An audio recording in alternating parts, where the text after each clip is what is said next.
નમસ્કાર ગુજરાત, આજના મુખ્ય સમાચારો ઉપર નજર કરીએ એ પહેલા ચેનલ ઉપર નવા છો તો ચેનલને સબસ્ક્રાઇબ કરી દેજો। સૌથી પહેલા મિત્રો અત્યારના તાજા હવામાન સમાચાર ઉપર નજર કરી લઈએ તો કે રાજ્યમાં આગામી દિવસોમાં હજુ પણ ભારે વરસાદની આગાહી અંબાલાલ પટેલે વ્યક્ત કરી છે। અંબાલાલ પટેલની લેટેસ્ટ આગાહી પ્રમાણે 2 નવેમ્બર સુધી વરસાદી માહોલ યથાવત રહેશે। એટલું જ નહીં, 7 નવેમ્બરથી બંગાળની ખાડીમાં વધુ એક વરસાદી સિસ્ટમ સક્રિય થતા વરસાદનું જોર વધશે। આગામી ડિસેમ્બર મહિનાના અંતમાં રાજ્યમાં કાતિલ ઠંડીનું મોજું ફરી વળશે। અંબાલાલ પટેલના જણાવ્યા અનુસાર આ વરસાદી સિસ્ટમના કારણે દક્ષિણ ગુજરાત, દક્ષિણ સૌરાષ્ટ્ર, મધ્ય ગુજરાત, પૂર્વ ગુજરાતના ભાગોમાં આગામી 5 નવેમ્બર સુધી હળવા તો અમુક ભાગોમાં ભારે વરસાદ જોવા મળશે। બીજી તરફ સિસ્ટમ 5 નવેમ્બરથી ફરી એકવાર સક્રિય થશે અને 7 નવેમ્બર આસપાસ બંગાળના ઉપસાગરમાં લો પ્રેશરની સિસ્ટમ બનશે, જે દક્ષિણ ભારતમાં વરસાદ લાવશે, જેના કારણે ગુજરાતના હવામાનમાં પલટો આવશે। 18 નવેમ્બરથી લઈને 15 ડિસેમ્બર સુધીમાં વાવાઝોડાના કારણે માવઠું પડી શકે છે। અંબાલાલ પટેલની સાથે સાથે હવામાન વિભાગની પણ આગાહી સામે આવી છે। હવામાન વિભાગના જણાવ્યા અનુસાર આગામી 3 કલાક માટે સૌરાષ્ટ્રના દરિયાઈ કાંઠે ભારેથી ભારે વરસાદ પડવાને લઈને રેડ એલર્ટની વોર્નિંગ જાહેર કરી દેવામાં આવી છે। સૌરાષ્ટ્રના દરિયાઈ કાંઠે અને દક્ષિણ ગુજરાતના દરિયાઈ કાંઠે અત્યારે 50થી લઈને 60 કિલોમીટર પ્રતિ કલાકની ઝડપે તોફાની પવનો ફૂંકાઈ રહ્યા છે। આગામી 5 દિવસ સુધી માછીમારોને દરિયો ન ખેડવા માટે સૂચના પણ આપી દેવામાં આવી છે। મિત્રો, દેશના સમાચાર વિશે વાત કરીએ તો ખેડૂતો માટે રાહતના સમાચાર। ગુજરાતના નવા કૃષિ મંત્રી જીતુભાઈ વાઘાણીએ કહ્યું કે અમારા અંદાજ મુજબ આ વરસાદથી 10 લાખ હેક્ટરથી વધુ ખેતીની જમીન પ્રભાવિત થઈ છે। અસરગ્રસ્ત ખેડૂતોને શક્ય તેટલી ઝડપથી નાણાકીય સહાય પૂરી પાડવા માટે ગુજરાતના મુખ્યમંત્રી ભૂપેન્દ્ર પટેલે રાજ્ય આપત્તિ રાહત ભંડોળ SDRFના નિયમો અનુસાર પાક નુકસાન સર્વે શરૂ કરવાનો અને 7 દિવસમાં પૂર્ણ કરવાનો નિર્દેશ આપ્યો છે। રાજ્યના કૃષિ મંત્રીએ વધુમાં જણાવ્યું હતું કે રાજ્ય સરકાર SDRFના નિયમો ઉપરાંત વધારાની સહાય પૂરી પાડવાની વિચારધારણા ધરાવે છે। સંરક્ષણ નવીનીકરણ ટેકનોલોજીનો ઉપયોગ કરવામાં આવશે, જેથી ખેડૂતોને વિલંબ કર્યા વિના નાણાકીય સહાય મળશે। મિત્રો, દેશના સમાચાર વિશે વાત કરીએ તો ગુજરાતના ખેડૂતો માટે કામના સમાચાર। ખેડૂતો હવે જાતે પોતાના ખેતરનો નુકસાની સર્વે કરી શકશે। કૃષિ પ્રગતિ એપ્લિકેશન પર ખેડૂતો જાતે પાક નુકસાની અંગે સર્વે કરી શકશે। ખેડૂતોએ મોબાઈલમાં એપ્લિકેશન મારફતે સેલ્ફ સર્વે કરી શકશે। આ અંગે રાજ્યના કૃષિ વિભાગ તરફથી મોબાઈલ સર્વે અંગેની માર્ગદર્શિકા જાહેર કરવામાં આવી છે। માર્ગદર્શિકા મુજબ ખેડૂતોએ રજિસ્ટર્ડ મોબાઈલ નંબર નાખી લોગિન કરવાનું રહેશે। પાક નુકસાનીની ઓપ્શન પર જઈ સર્વે નંબર અને હદ ચકાસણી કરવાની રહેશે। જે તે ખેતરના સર્વે માટે ખેતરમાં 100 મીટર વિસ્તારમાં રહેવું પડશે। ખાસ મિત્રો, જો વાત કરીએ તો ખેડૂતો પાકનું નામ આ સાથે વાવણી લાયક વિસ્તાર પણ આપવાના રહેશે। નુકસાની અંગે 2 ફોટા એપ્લિકેશન પર અપલોડ કરવાના રહેશે। એક ફોટો આખા ખેતરનો, જ્યારે બીજો પાક નુકસાની દેખાય તે પ્રકારે અપલોડ કરવાનો રહેશે। લોગિન પ્રક્રિયા મોબાઈલ નંબરથી થશે। સર્વેની શરૂઆત સર્વે નંબર નાખો, લોકેશન ચકાસણી, પોતાના જમીનની માહિતી ભરવી, પાક અને વાવણીની 2 ફોટા અપલોડ કરવાના રહેશે। મિત્રો, ત્યારના સમાચાર વિશે વાત કરીએ તો ગુજરાતમાં રાશન કાર્ડ ધારકો માટે સૌથી મોટી જાહેરાત। વ્યાજબી ભાવના દુકાનદારોના હડતાલ વચ્ચે સરકારે મોટી જાહેરાત કરી છે। 1 નવેમ્બરથી રાશન કાર્ડ ધારકોને જરૂરિયાતની ચીજ વસ્તુઓ વિતરિત કરાશે। અત્યોદય અને NFSAના લાભાર્થીઓને વિતરણ 1 નવેમ્બરથી શરૂ થશે। વ્યાજબી ભાવની દુકાનદારો દ્વારા પડતર પ્રશ્નોની રજૂઆત કરાઈ છે। એસોસિએશન્સ દ્વારા જે માંગણીઓની રજૂઆત કરવામાં આવી હતી એ પૈકી ઘણી માંગણીઓ નીતિ વિષયક રાજ્ય સરકારના વિચારણા હેઠળ છે। વ્યાજબી ભાવની દુકાનદારોને કમિશન ઉપરાંત તફાવતની ઘટતી રકમના ભાગરૂપે 20,000 રૂપિયા અપાયા છે। વ્યાજબી ભાવની દુકાનદારો દ્વારા મિનિમમ કમિશન 30,000 રૂપિયા પ્રતિ માસની માંગણી કરવામાં આવી છે। મિત્રો, ત્યાં પછીના સમાચાર વિશે વાત કરીએ તો ખેડૂતોને મોટી ભેટ। રાજ્ય સરકાર દ્વારા આ તારીખ સુધીમાં દેવા માફીની જાહેરાત। રાજ્યના ખેડૂતો માટે આખરે સૌથી મોટા રાહતના સમાચાર સામે આવ્યા છે। જાણો કયા રાજ્યમાં ખેડૂતોના દેવા માફ થશે। 30 જૂન 2026 સુધીમાં રાજ્યના તમામ પાત્ર ખેડૂતોની દેવા માફી પૂરી કરવામાં આવશે તેવી જાહેરાત મુખ્યમંત્રી દેવેન્દ્ર ફડણવીસે કરી છે।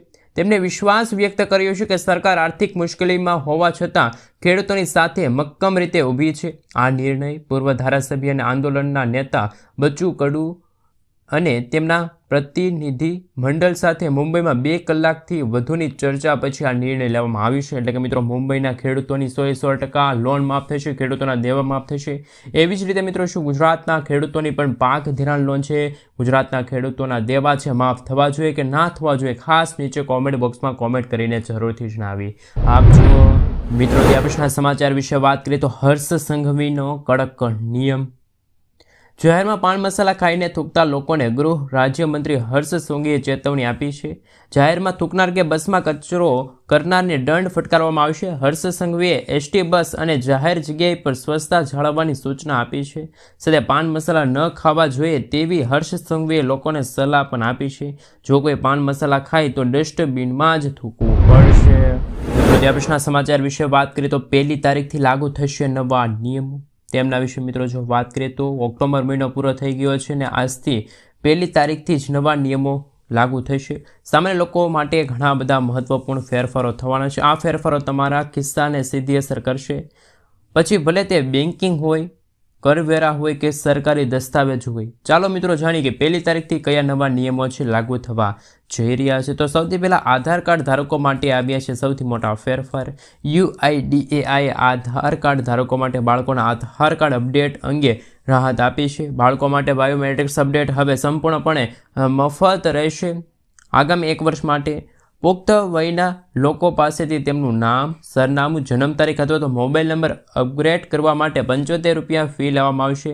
ફિંગરપ્રિન્ટ અથવા તો આંખ સ્કેન બાયોમેટ્રિક્સ અપડેટ માટે ₹125 ફી લેવામાં આવશે. વધુમાં તમે જો કોઈપણ દસ્તાવેજો અપલોડ કર્યા વિના કેટલીક મૂળભૂત વિગતો જેમ કે નામ, જન્મ તારીખ અને સરનામું અપડેટ કરી શકો છો. મિત્રો, ત્યાં પછીના ફેરફાર વિશે વાત કરીએ તો અમલમાં મૂકવા માટે નવા GST સ્લેબ. સરકાર 1 નવેમ્બરથી GSTના માળખામાં મોટા ફેરફારો લાગુ કરી શકે છે. અગાઉ 4 સ્લેબ જેમ કે 5%, 12%, 18%, 28%ને 2 સ્લેબમાં સરળ બનાવવામાં આવ્યા છે. 12% અને 28% સ્લેબ દૂર કરવામાં આવ્યા છે. લશ્કરી અને બિન આવશ્યક ચીજ વસ્તુઓ પર 40%થી GST વસૂલવામાં આવશે. સરકાર GST માળખાને સરળ અને પારદર્શક બનાવવાનો હેતુ ધરાવે છે. મિત્રો, ત્યાર પછીના ફેરફાર વિશે વાત કરીએ તો નવા બેંક નોમિનેશનના નિયમો. 1 નવેમ્બરથી અમલમાં આવતા બેંક ખાતાઓ માટે નોમિનેશનને નિયંત્રિત કરવા માટે નિયમોમાં ફેરફાર કરવામાં આવ્યા છે. હવે એક જ ખાતા, લોકર અને સેલ્ફ કસ્ટડી માટે મહત્વના 4 નોમિની નિયુક્ત કરી શકાશે. નોમિની ઉમેરવાની અથવા તો બદલવાની પ્રક્રિયાને સરળ અને ઓનલાઈન કરવામાં આવી છે. આનાથી કટોકટીમાં પરિવારને ફંડ સુધી પહોંચાડવા માટે સરળતા રહેશે. મિત્રો, ત્યાં પછીના ફેરફાર વિશે વાત કરીએ તો NPSથી લઈને UPSમાં શિફ્ટ થવાની અંતિમ તારીખ લંબાવવામાં આવી છે. કેન્દ્ર સરકારના કર્મચારીઓ માટે સારા સમાચાર. નેશનલ પેન્શન સિસ્ટમમાંથી યુનિફાઈડ પેન્શન સ્કીમમાં શિફ્ટ થવા માટે લોકોને 30 નવેમ્બર સુધી સમય આપવામાં આવ્યો છે. આ વધારાનો સમય કર્મચારીઓને તેમના વિકલ્પો અને યોજનાની સમીક્ષા કરવાની તક આપશે. મિત્રો, ત્યાં પછીના સમાચાર વિશે વાત કરીએ તો સૌથી મોટા સમાચાર કે વાહન ચાલકો માટે આવ્યા છે ટ્રાફિક નિયમોને લઈને અગત્યના સમાચાર. ગુજરાત પોલીસે ટ્રાફિક નિયમો ભંગ કરનાર ચલણ દંડની ભરપાઈ કરવાની પ્રક્રિયા સરળ બનાવી છે. ગૃહ રાજ્યમંત્રી હર્ષ સંઘવીના નેતૃત્વમાં SBIના MOU હેઠળ ભારત બિલ પેમેન્ટ સિસ્ટમ મારફતે ઓનલાઈન ચૂકવણીની સુવિધા પૂરી કરવામાં આવી છે. હવે વાહન ચાલકો ગૂગલ પે, ફોન પે, ભીમ પે અને યોનો જેવી એપ્લિકેશન દ્વારા state traffic branch Gujarat option પસંદ કરીને સીધો દંડ છે ભરી શકે છે. તો મિત્રો, વાહન ચાલકો હવે પોતાનો દંડ ઓનલાઈન પણ ચૂકવી શકશે. મિત્રો, ત્યાં પછીના સમાચાર વિશે વાત કરીએ તો સૌથી મોટા સમાચાર સામે આવી રહ્યા છે. ગિરનાર પર્વતની આસપાસ યોજાતી પંચકોશી લીલી પરિક્રમાને ભારે કમોસમી વરસાદના કારણે સ્થગિત કરી દેવામાં આવી છે. અનાધાર વરસાદના પગલે પરિક્રમાનો સમગ્ર રૂટ ખરાબ રીતે ધોવાઈ ગયો છે, જેના પર પગચાળા ચાલુ અત્યંત જોખમી બની શકે છે. લાખો શ્રદ્ધાળુઓની સુરક્ષાને ધ્યાનમાં રાખીને વહીવટતંત્ર અને સાધુ સંતોએ સંયુક્ત બેઠક બાદ આ મહત્વપૂર્ણ નિર્ણય લીધો છે. વરસાદની સ્થિતિ સુધરી નહીં જાય ત્યાં સુધી પરિક્રમા છે એ સ્થગિત રહેશે. મિત્રો આગળના સમાચાર વિશે વાત કરીએ તો પતિ પત્નીને મળશે 10,000 રૂપિયાની સહાય. જો તમારા પણ છેલ્લા 2 વર્ષની અંદર લગ્ન થયા હોય અથવા તો થવાના હોય તો તમને સરકાર તરફથી મળશે 10,000 રૂપિયાની સહાય. કુંવરબાઈનું મામેરું સહાય યોજના અંતર્ગત કન્યાઓને 10,000 રૂપિયાની સહાય આપવામાં આવે છે. જ્યારે તમારે એક ઓનલાઈન ફોર્મ ભરવાનું રહેશે, જરૂરી ડોક્યુમેન્ટ અપલોડ કરવાના રહેશે, જેમાં કન્યાનું આધાર કાર્ડ, કન્યાના પિતાના વાર્ષિક આવકનો દાખલો, લગ્નનું પ્રમાણપત્ર, સ્વઘોષણા પ્રમાણપત્ર, કન્યાના બેંક ખાતાની પાસબુકની નકલ વગેરે ડોક્યુમેન્ટ અપલોડ કરવાના રહેશે, સબમિટ કરવાના રહેશે. જ્યારે થોડા સમય બાદ તમે કરેલી અરજી એપ્રુવ થઈ જશે ત્યારે તમે આપેલા એકાઉન્ટ નંબર ઉપર 10,000 રૂપિયા છે જમા થઈ જશે. મિત્રો આગળના સમાચાર વિશે વાત કરીએ તો સૌથી મોટા સમાચાર સામે આવી રહ્યા છે. આ એક કાર્ડ બનાવી લેશો તો મળશે 10 લાખ રૂપિયા સુધીની સારવાર. જી હા દર્શક મિત્રો, સરકાર હવે 70 વર્ષથી વધુ ઉંમરના વડીલો માટે ખાસ આયુષ્માન વય વંદના યોજના લઈ આવી છે. આ કાર્ડથી વડીલોને 5 લાખ રૂપિયા સુધીની મફત સારવાર મળશે અને તેમના આવકની કોઈ મર્યાદા નથી. કાર્ડ બનાવવાની પ્રોસેસ ઘણી સહેલી છે, કારણ કે માત્ર 5 થી 10 મિનિટમાં સ્માર્ટફોનની મદદ તમે ઘરે બેઠા જ આ યોજના હેઠળ આયુષ્માન ભારત પ્રધાનમંત્રી જન આરોગ્ય યોજનાનો લાભ લઈ શકો છો, ભાગ લઈ શકો છો. વડીલોના સ્વાસ્થ્ય માટે સરકારનું આ પગલું અત્યંત મહત્વપૂર્ણ બની ગયું છે. મિત્રો ત્યાર પછીના સમાચાર વિશે વાત કરીએ તો જાણો કઈ તારીખે ખેડૂતોના ખાતામાં જમા થશે રૂપિયા 2021માં. હપ્તો 21માં હપ્તાની તારીખ થઈ ગઈ છે જાહેર. પ્રધાનમંત્રી કિસાન સન્માન નિધિ યોજના હેઠળ આવરી લેવાયેલા દેશભરના લાખો ખેડૂતો હાલ રૂપિયા 2021માં હપ્તાની આતુરતાપૂર્વક રાહ જોઈને બેઠા છે. આ વખતે દિવાળીના તહેવાર પહેલાં રકમ જમા થવાની હતી તેવી આશા સૌ ખેડૂતોને હતી, પરંતુ આર્થિક સહાય હજુ સુધી ખેડૂતોના ખાતામાં ટ્રાન્સફર કરવામાં નથી આવી. લાંબા સમયથી રાહ જોયા બાદ એક નવું અપડેટ સામે આવ્યું છે. અહેવાલ સૂચવે છે કે કેન્દ્ર સરકાર નવેમ્બરના પ્રથમ અઠવાડિયામાં રકમ છે ખેડૂતોના ખાતામાં ટ્રાન્સફર કરશે. આનો અર્થ એ થાય છે કે ખેડૂતોએ જે જરૂર પ્રક્રિયા પૂર્ણ કરી છે તેમને આગામી થોડા દિવસમાં રૂપિયા 2,000નો આગામી હપ્તો છે મળી શકે છે. જોકે સરકારે રકમ ટ્રાન્સફર કરવા માટે કોઈ હજુ સત્તાવાર તારીખ જાહેર કરી નથી, પરંતુ 1 થી લઈને 5 નવેમ્બર વચ્ચે ખેડૂતોના ખાતામાં રૂપિયા 2021માં હપ્તો જમા થાય તેવા અત્યારે અહેવાલો છે સામે આવી રહ્યા છે. મિત્રો ત્યાર પછીના સમાચાર વિશે વાત કરીએ તો મહત્વના સમાચાર કે ખેડૂતોને મળશે 22,500 રૂપિયાની આર્થિક સહાય.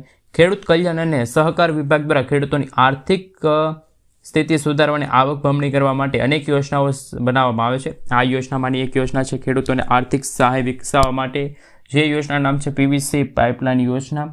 આ યોજના થકી ખેડૂતો પોતાના ખેતરમાં પાઇપલાઇન નાખવા માટે 22,500 રૂપિયાની સહાય મેળવી શકશે. અરજી કરવા માટે તમારે ઓનલાઈન સેન્ટર પર જઈ ઓનલાઈન અરજી કરવી પડશે. પીવીસી પાઇપલાઇન યોજના લાભ લેવા માટે આઈ ખેડૂત પોર્ટલ પર તમારે ઓનલાઈન અરજી કરવાની રહેશે. સાથે ઓનલાઈન અરજી કર્યા પછી પણ તમારે થોડીક ઓફલાઈન પ્રક્રિયા છે પૂર્ણ કરવી પડશે. તો ખેડૂતોને ખાસ મિત્રો ખેતરમાં પાઇપલાઇન નાખવા માટે 22,500 રૂપિયાની આર્થિક સહાય મળવા પાત્ર રહેશે.